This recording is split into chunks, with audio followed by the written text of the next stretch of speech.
Em menos de 24 horas, 2 PMs baleados por bandidos em Vila Velha. Hoje o alvo foi um sargento da reserva que reagiu a um assalto na porta de casa. Ele trocou tiros com um criminoso e acabou ferido. Fim da linha verde. A Justiça mandou suspender o projeto que anda causando polêmica entre os motoristas. Homem procura a delegacia para registrar ocorrência e acaba preso. Era procurado há 1 ano por tentar matar e estuprar uma mulher no norte do estado. Está na cadeia mais um suspeito de participar do assalto a uma joalheria no centro de Vitória. Ele teria sido o autor dos disparos que atingiram os proprietários da loja. Governo anuncia investimento de 50 milhões de reais na educação. O dinheiro será usado na reforma de escolas e internet.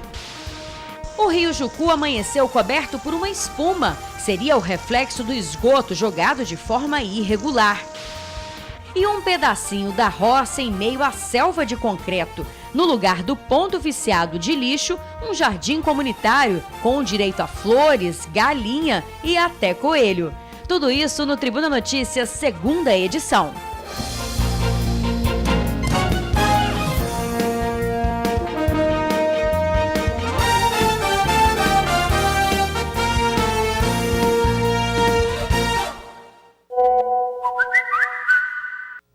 Olá, boa noite. Continua internado o sargento da reserva baleado em uma troca de tiros em Vila Velha. Ele foi vítima de uma tentativa de assalto. O segundo caso de policial ferido por bandidos em menos de 24 horas.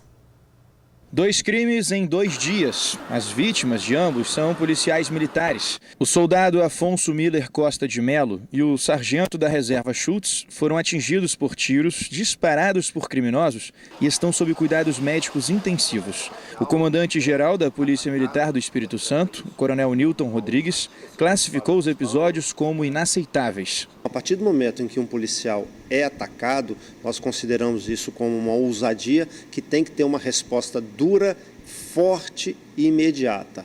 A polícia é o braço forte do Estado, nós somos os agentes da lei. Então nós não podemos admitir isso. No caso de ontem, terça-feira, 2 criminosos abordaram o soldado Afonso Miller no momento em que o policial terminou o treino de jiu-jitsu e saía de uma academia em Vila Velha. A vítima estava de moto, acompanhada de outro policial, os 2 à paisana, quando foram surpreendidos pela dupla. Um dos criminosos atirou e acertou a cabeça do soldado, que agora está na UTI em estado grave. Hoje, de manhã cedo, outra dupla de criminosos abordou o sargento Schultz, policial da reserva, enquanto ele tirava o carro da garagem de casa, também no município de Vila Velha. O PM reagiu e trocou tiros com o bandido armado.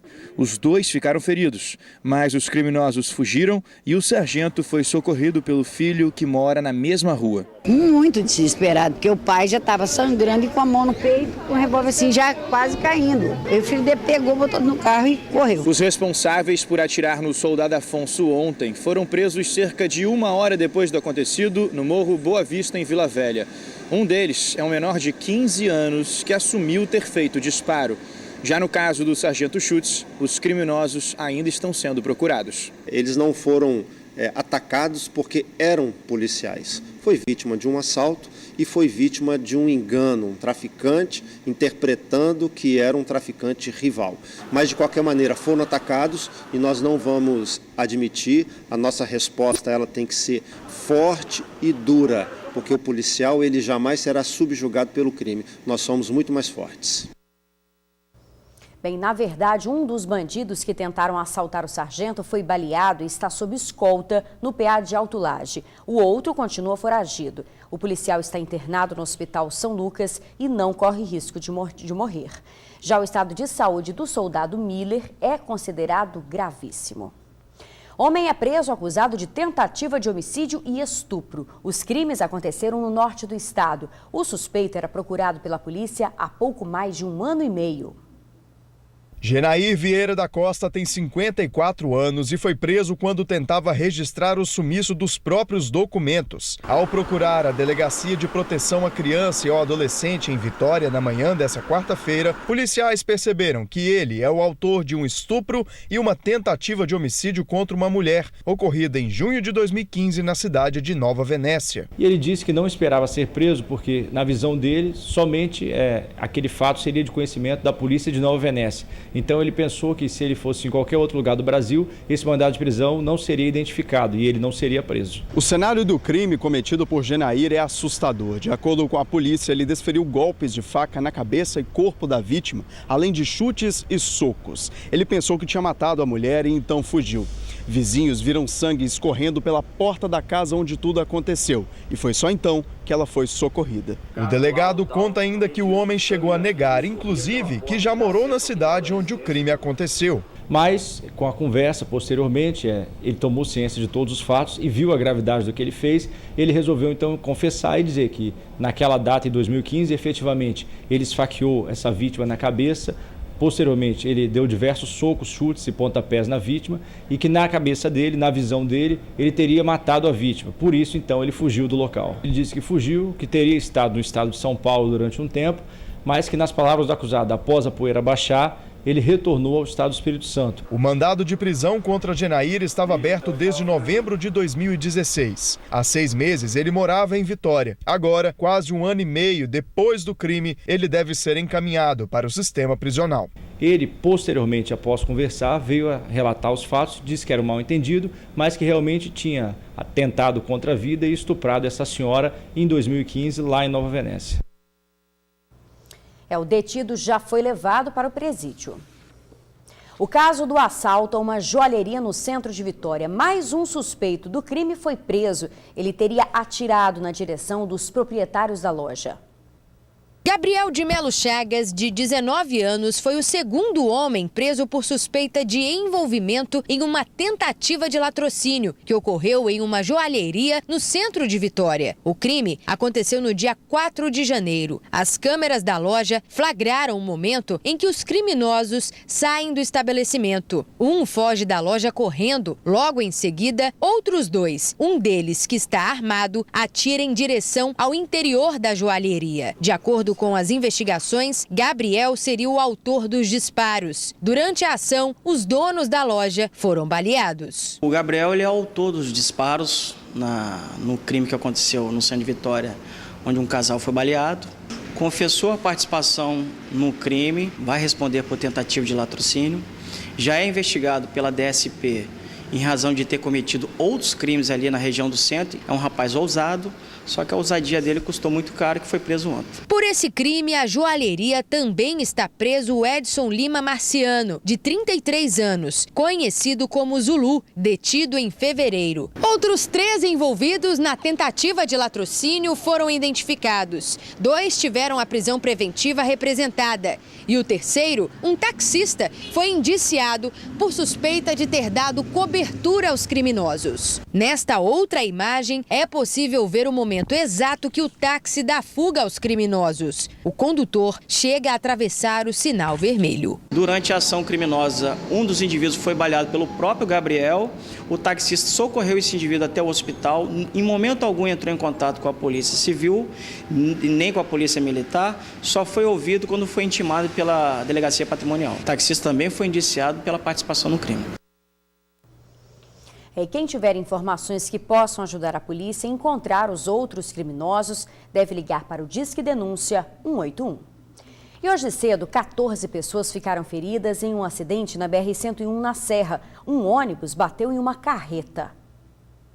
O acidente foi logo cedo na altura de Barro Branco. O ônibus bateu na traseira da carreta. No coletivo estavam 33 passageiros que vinham de Montanha, no norte do estado, para consultas médicas na Grande Vitória.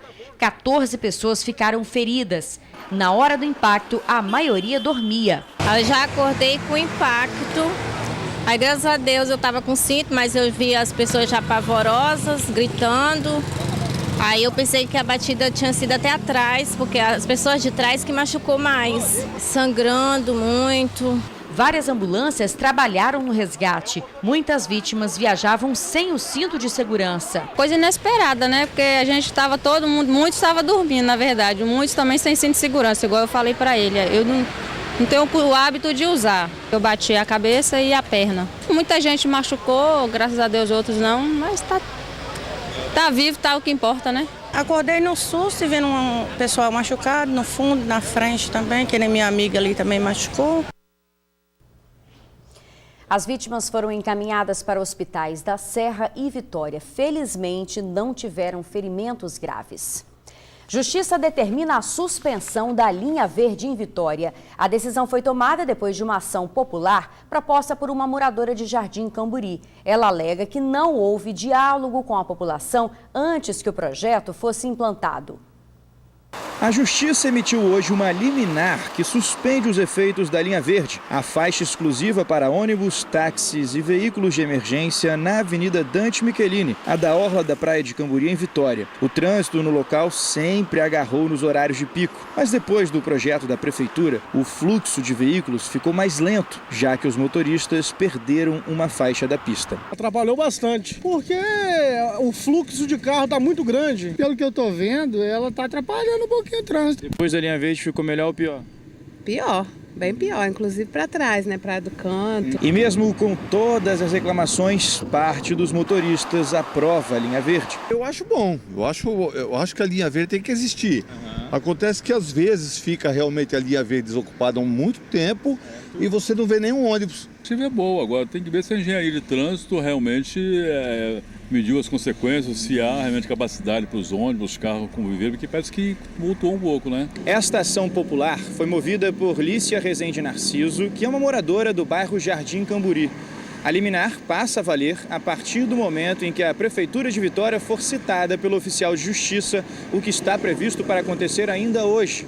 A Justiça aceitou a tese de que a linha verde violou 2 princípios, o da gestão democrática e o do controle social e planejamento urbano. Sou contra a suspensão. Eu acho que contra a suspensão. Acho que tem que existir privilegiar o trânsito coletivo. Chegar a procurar solução e não confusão. Totalmente correto. Você apoia? Completamente. Eu acho que ainda está cedo para a gente deveria esperar um pouquinho mais para tomar uma decisão ainda. De fato, o projeto afeta o trânsito e os motoristas que estão nele. Mas enquanto uma parcela reclama e outra apoia, a linha verde tem sido aplaudida por passageiros do transporte público que também são afetados pelas mudanças no trajeto. Está experimental. A gente tem que primeiro ver como que vai acontecer, para depois você ver. Deu certo? Se não deu, aí a gente vai arranjar outra solução. Tá aí. A Prefeitura de Vitória diz que vai pedir a suspensão da liminar na Justiça. Afirmou que o município discutiu o projeto com a população em audiências públicas relacionadas ao tema. Um pedacinho da roça no centro de Vitória tem flores, plantas e até animais. O que antes era um ponto viciado de lixo virou um jardim no meio de uma selva de pedra. Um cenário que nos últimos tempos tem atraído mais do que admiradores. Veja na reportagem de Fábio Melo. Tem galinha, tem coelho e tem essas crianças aí encantadas com os bichinhos. Vendo essas imagens, você deve imaginar que estamos falando de um hotel fazenda, bem lá na roça, mas não. Estamos no centro de Vitória, mais precisamente na rua Duque de Caxias. O responsável por essa proeza é esse homem, dono de um comércio da região. A nossa alma pede a interação com a natureza, a sustentabilidade, né? Eu limpo, eu varro, eu pinto. Tem pessoas que chegam cansadas, sentam naquele banquinho, ficam olhando os coelhinhos, parece que fazem uma terapia, né? Principalmente crianças. As crianças adoram vir aqui. Tem criança que obriga o pai a vir de madrugada aqui para o jardim.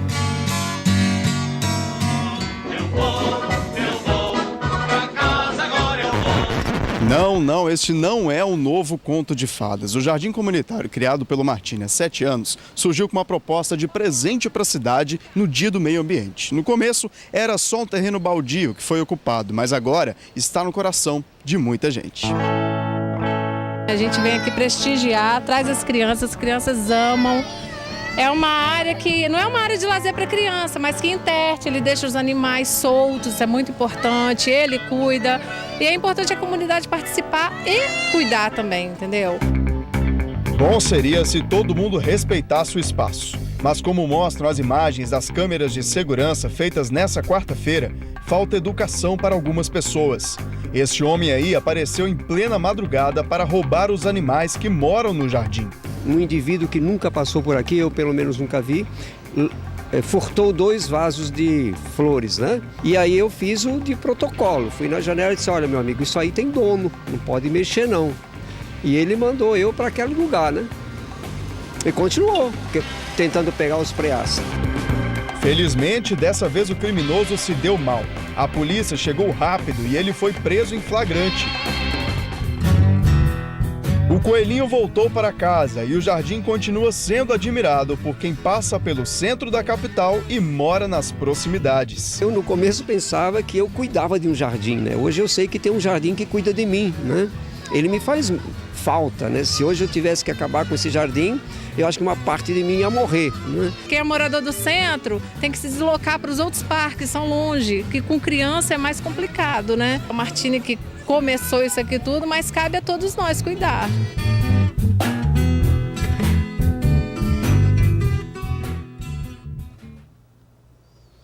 É um espaço que merece ser respeitado, né? Uma bela iniciativa. Reforçando o jardim, fica na rua Duque de Caxias, no centro da capital. E uma espuma branca apareceu no rio Jucu, em Vila Velha, e preocupou moradores da região. O vídeo foi feito hoje cedo por um empresário da Barra do Jucu. Ele se surpreendeu com a quantidade de espuma que se formou próximo ao dique da Darly Santos. Acredita que seja resultado da poluição provocada pelo esgoto despejado por moradores de forma irregular. A Prefeitura de Vila Velha informou que vai mandar uma equipe ao local para averiguar o problema. E a Cesam pede que os moradores façam a ligação dos imóveis na rede para não poluir o meio ambiente. Estudantes da rede pública e estadual terão acesso Wi-Fi nas unidades de ensino. O anúncio foi feito hoje pelo governo. 51 milhões de reais. Esse é o valor que será investido em escolas de todo o Espírito Santo. De acordo com o secretário de Educação, mais de 100 unidades de ensino serão concluídas e outras reformadas. Pintura, de conserto de banheiros, de troca de sistema elétrico, de troca de telhado, enfim, colocar as escolas em condições de bem atender os nossos estudantes. O documento que permite o investimento foi assinado pelo governador Paulo Artung. O dinheiro adquirido com recursos próprios também será utilizado para implantar internet Wi-Fi em todas as escolas. O governo pretende entregar o serviço completo até o final do ano. Vão conectar as escolas para que os estudantes possam ter nas nossas escolas pleno acesso à internet e usar seus smartphones, usar os computadores da escola para aprender os conteúdos que cada faixa etária tem que ter na escola. É um investimento muito significativo que a gente vai fazer tudo esse ano para que a nossa rede fique mais adequada para melhor atender os nossos estudantes. Durante o anúncio foi apresentada a faixa da Ordem Nacional do Mérito Educativo, concedida a Paulo Artung pelo Ministério da Educação em Brasília. A homenagem foi dedicada aos profissionais que ajudaram a melhorar o setor no estado. Ela vai ficar na SEDU, ela vai ser parte do patrimônio da SEDU, e nós vamos deixá-la à disposição dos nossos professores, dos nossos educadores, né, diretores, para quem quiser tirar uma foto com essa faixa e guardar, né, como recordação desse trabalho extraordinário que todos fazem para que as nossas crianças, adolescentes e jovens possam ter uma educação de alta qualidade. E o TN volta daqui a pouco para falar sobre uma apreensão de 50 quilos de maconha dentro de um apartamento em Guarapari, já já. A polícia apreendeu quase 50 quilos de maconha em um apartamento de Guarapari. A droga foi apreendida na Praia do Morro. Os PMs foram chamados por vizinhos que reclamaram do forte cheiro de maconha. O imóvel estava alugado e, de acordo com o dono, o inquilino não aparecia no local há mais de 2 meses. Dentro do apartamento, a polícia encontrou uma mala com mais de 60 tabletes de maconha, pesando cerca de 50 quilos. O material apreendido foi entregue na delegacia de Guarapari. Não houve detidos. E o Tribuna Notícias fica por aqui. Para você, uma boa noite. Obrigada pela companhia. A gente volta a se ver amanhã.